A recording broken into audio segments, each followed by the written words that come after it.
मैं एक अहम मसला की जानब आपकी तवज्जो मबज़ूल करवाना चाहता हूँ। अवाम तो अवाम रही, ख़वास की भी तवज्जो इस मसला की जानब नहीं। वो मसला इस्तिंजा है। आप यूँ समझे कि जो नमाज है ये जन्नत की कुंजी है और तहारत ये वज़ू की कुंजी है। अगर आपकी तहारत कामिल नहीं तो आपका वज़ू नहीं, आपका वज़ू नहीं तो आपकी नमाज नहीं। बड़े सारे लोग आप मुआशरे में ऐसे हैं जो कहते हैं नमाज में वसवसे बड़े आते हैं। आए मैं उसकी रीज़न भी बयान करता हूँ कि आखिर हमें नमाज में ज़्यादा वसवसे क्यों आते हैं, हमारी तहारत ही कामिल नहीं। वो मसला इस्तिंजा है जिसकी जानब तवज्जो करना आज बड़ा ही ज़रूरी है।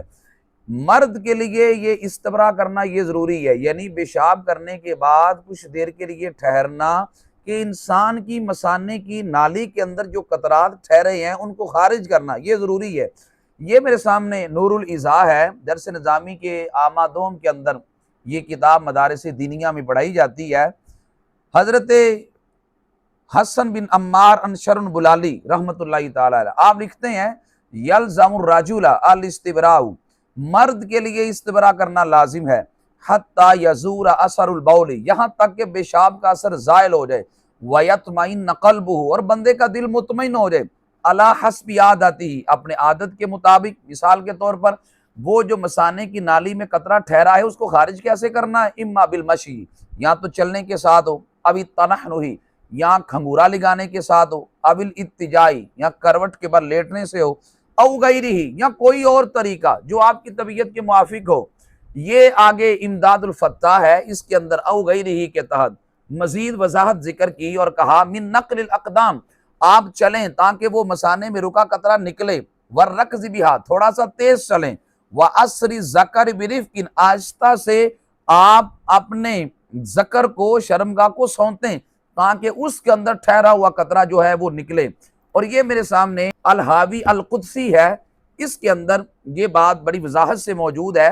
वयंबगी अन यस्तबरिय क़ब्ल अल इस्तिंजा बिखुतन वयमुस्सा मजरा ज़करिही दाफियन मा फ़ीही मिनल बलली इलल इहलील हत्ता जफ़ाफ, इंसान के लिए मुनासिब है कि उसकी ज़कर और शर्मगाह के अंदर जो कतरे ठहरे हैं उनको खारिज करने की कोशिश करे ताकि वो खुश्क हो जाए, उस तरी को ख़त्म करे।